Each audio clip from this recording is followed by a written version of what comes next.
search of Skinny Dip Falls. We were greeted by a dragon at the start of the trail. We weren't sure if this was a good sign or not.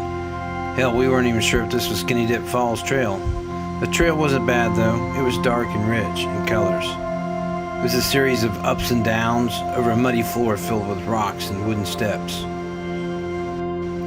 Then we came across the creature log. We wondered if this was yet another sign about the trail ahead. Can't come up there.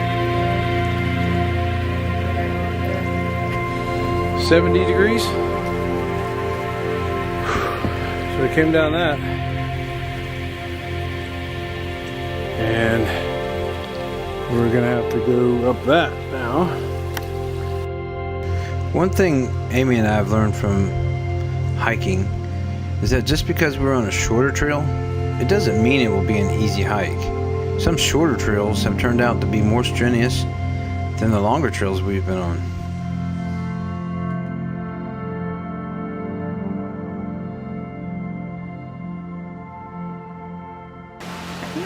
Gotta be getting close.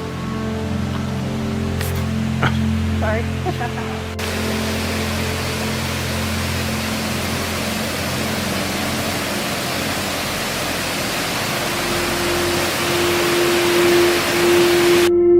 Just a short while later, Amy and I reached our destination. We had found Skinny Dip Falls.